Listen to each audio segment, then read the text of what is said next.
who is working day in and day out for a social cause. Alright, for multiple social causes. She has multiple apps to her name and many more to come. You are going to be blown away by the spirit of this 16-year-old. Ladies and gentlemen, in Deloitte fashion, give it up for Sakshi!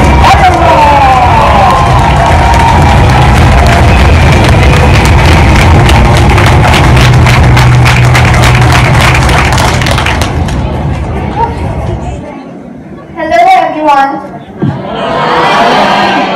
It's great to meet you all. I'm sure you're thinking, since she's here on the stage, she must have done something incredible that she can teach me about. What did she do to deserve this talk? Did she invest early in a startup and accidentally make millions? Or maybe she cured a disease while interning in a lab? Did I do any of those cool things? No. My name is Sakshi and I'm 16. Here's the reason why I'm talking today. When I took the stage, you all assumed that I must be some kind of child genius or some accredited creator because I'm 16. I must have done something worthy of your attention, yet the only qualification I hold to be a speaker is that I have an idea worth spreading. So 2 years back, I was this normal school-going girl, oblivious to anything and everything that happened outside my classroom. It was the month of November, and I was in my 8th grade. And I remember that day very distinctly because that day onwards, I was no more the normal school-going girl, oblivious to anything and everything that happened outside my classroom. I have a twin sister. Her name is Anchal. She's 6 minutes younger to me. We shared the same set of friends pretty much from the 5th grade. We had just come back from the playground after playing basketball and had settled in our class waiting for a computer science class to begin, and all of a sudden our class teacher storms into the room and calls out the names of 10 girls and goes on to say that these girls have been selected for a very prestigious global competition called Technovation. I'll tell you what Technovation is. Technovation is a very prestigious global competition. It's a competition where girls across the globe are selected to identify problems around them and develop mobile app solutions to tackle those real-world problems along with a business plan. Over 15,000 girls from about 100 countries participate every year. The selected girls get mentors from companies such as Google, Adobe, Qualcomm, and Goldman Sachs. This was not supposed to be the slide, anyways.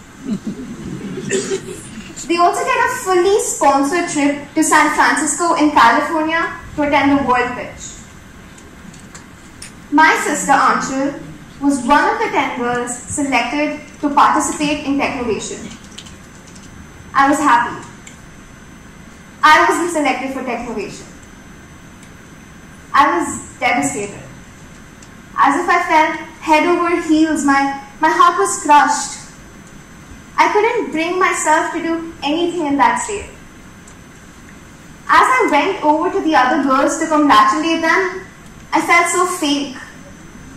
I was calm on the outside, but inside, I was screaming. My father noticed and understood what I felt and very simply just gave me one line of advice. You can either step aside, watch those girls grow and cry, or you can be one of them. These words hit me very hard and very deeply. This was the turning point in my life. This statement changed my outlook towards everything that happened around me. I simply didn't want to miss out on any opportunity now, and even if it wasn't an opportunity, I was determined to make it one. And so I started working on technovation unofficially and unrecognized. I realized that I couldn't participate as a student howsoever, because for that I needed permission from the school, which the school would never grant me. And I'll tell you why. One day, I skipped a 5-hour extra class in my school on a Saturday, and I went to participate in a national level science and technology fest held in Pest University. It's one of the biggest competitions for students in India. I ended up winning that competition, but I also ended up getting 2 TC threats and a suspension from my school. And I realized that I couldn't participate as a mentor either, because for that I had to be a working professional working in Qualcomm or Goldman Sachs, which was out of the question. But I had the will, so there had to be a way, right? I realized that all the girls participating in technovation were from high-end private schools. So I decided to mentor girls from government schools. So the role that I gave myself in technovation was to mentor underprivileged girls from unrecognized schools. I started off after my 8th grade finals, and it was the month of April. I went to a school called Shishu Mandir. Shishu Mandir wasn't even on the maps. This small CSR-funded school was on the outskirts of Bangalore, and it took me about 2 hours to reach. Every day, I was traveling 28 kilometers to mentor 25 girls. These girls were either of my age or were older to me, but nevertheless, they treated me like their teacher. On my first day, I noticed a few traits that all of them had in common. They were all very shy, very unconfident, naive, and ignorant. But they also had zero self-pride, zero envy, and zero hesitation to try out new things. Teaching them app development was simple. The tedious challenge laid elsewhere. The challenge was to teach these girls what actually thinking meant. These girls have had years of experience of their voice not mattering. Eventually, in the course of all these years that they have lived, they became extremely indifferent to anything that happened to them or around them. But it's not our fault. It's not their fault either. Look at our education system. As students, we have no say in what we learn and how we learn it, yet we're expected to absorb it all and take it all in and be able to run the world someday.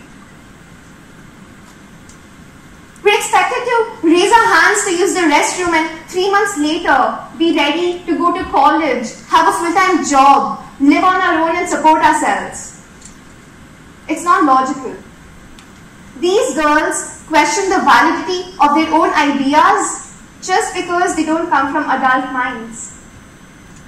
But what we all fail to understand is that adult brain pathways are much more constant, as of maps. And younger brain pathways are much more spontaneous and scattered and, dare I say, creative.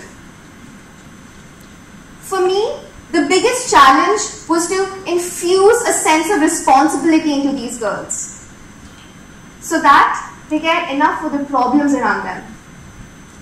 I had to teach them what self-esteem was and how to incorporate it in their own lives.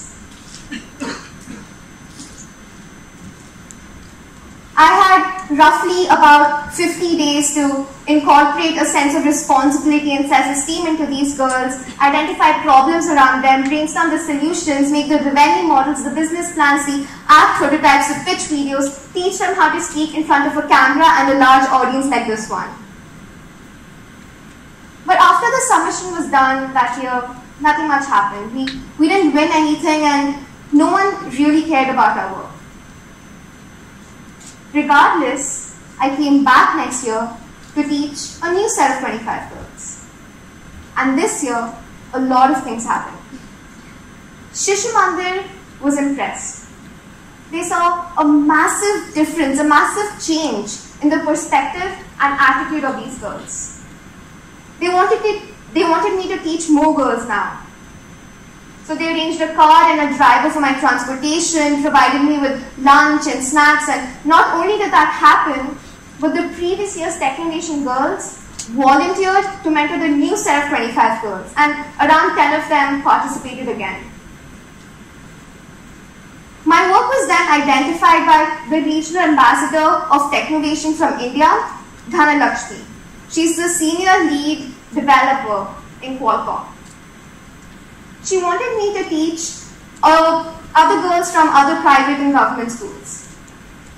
And so the count went up to 300 girls from Bangalore alone that year. So,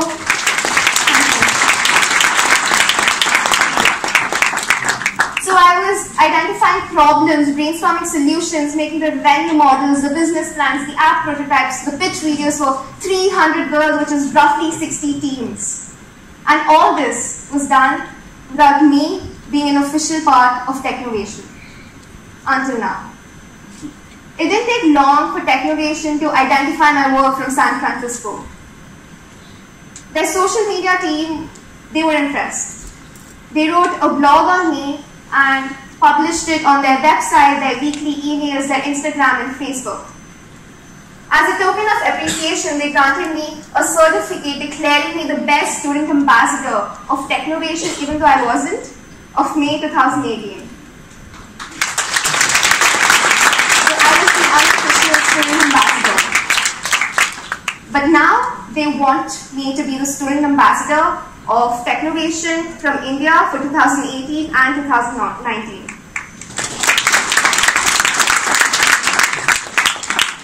I was proud of what I had achieved. My family was proud too, but what seemed like a lot of work, effort, and hard work to others, to me, it didn't seem like much. I knew that I was just getting started. This had to be the beginning to achieve something far greater and far bigger than this. My 9th grade vacation was coming to an end and I was entering the 10th standard, supposedly considered as the first milestone in your life, right? It was around this time that I fell in love. I fell in deep, passionate love with technology. Technology defined is the articulation of tools to make things simpler. I was just hooked up and obsessed with the diverse applications of technology. All the time, I found myself on a wild train of thoughts of the wonders I could do with this tool. It was almost like having a superpower. I felt like a superhero potentially on a mission to make this world a better place. I started to hunt for hyper-local problems faced by me, my family, my friends, my neighbors, etc. I also dug into the daily chores and the problems faced by people I didn't even know. There were instances where, during my history class, where I would normally sleep with my eyes open, I would suddenly wake up with so many solutions in my head that I wasn't even sure the problems that these solutions were pertaining to even existed. Yet I was so excited that I would just go out and hunt for problems that these solutions could tackle. And I fell victim to yet another magical moment. I learned that combining human problems with technology can give you the most efficient and enhanced solutions.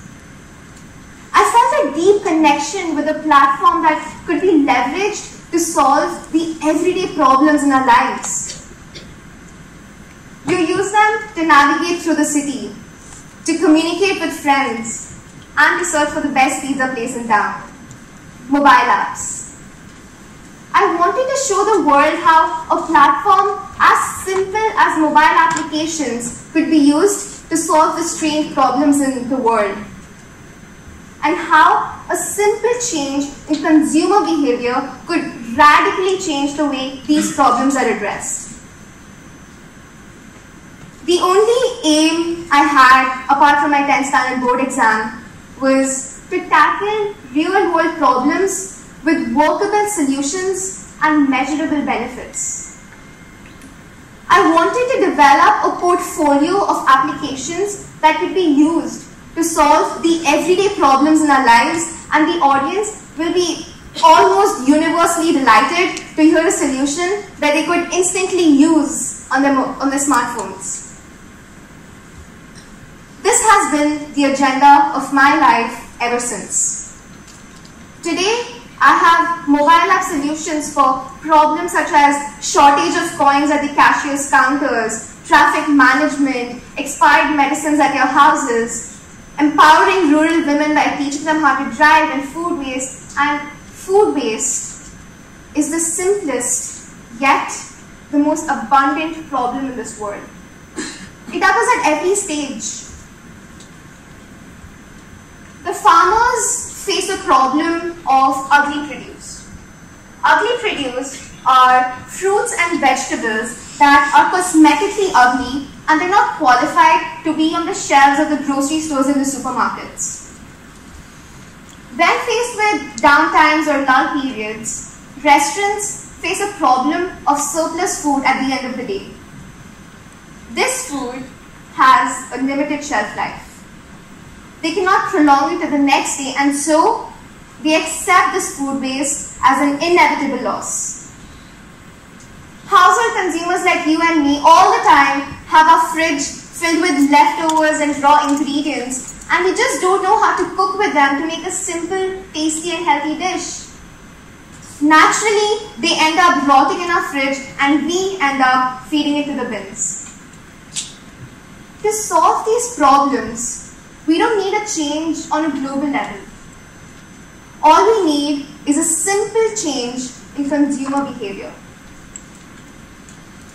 It's no secret that society has problems that we just can't quite seem to solve. But maybe, just maybe, the problem is that we aren't thinking about these solutions creatively enough. Teens like me are all the time criticized of having extravagantly innovative ideas. But instead of making fun of us, what if we harness these ideas? What if we tap into these younger brain pathways? So this is my idea of word spreading. A world of creative collaboration. A world where adults respect and listen to students' ideas, and a world where students respect and listen to their own ideas. Students don't think of logistics and limitations. They are fearless. If we harness this excited energy before they lose it and foster it throughout their education, think of the innovative ideas that could come of it. Ask us about social security. Ask us about environmental distraction. Ask us about anything. Let us know that we matter, because we do. Possibly even more so, government can improve. Once students know that their voices matter, they feel obligated to participate. They feel responsible to where policies are headed. And with improved efficacy comes progress across the board. I think that every idea should be respected irrespective of the age of who it comes from. We must refuse to stop thinking out of the box and accept adequacy. We must refuse to conform to standards and lose creativity. We are never too young or too old to make an impact. India is not a country of 1 billion people, no. India is a country of 1 billion minds. Let's work together to actually make this planet a better place. Let's live, love, and innovate with the superpower that all of us have. Every one of us is a superhero with a superpower unique to us. I now summon all the superheroes to put on your capes and let's go rescue the world. Thank you. Ladies and gentlemen, give it up for Sakshi Agarwal. What infectious energy Sakshi you have. I must tell you that. Absolutely infectious energy. Let me please call on K-Man to give away a token of appreciation from Deloitte to Sakshi. There is a 16-year-old fighting for a social cause, ladies and gentlemen, for education, for wastage, for all of it. Give it up for Sakshi Agarwal.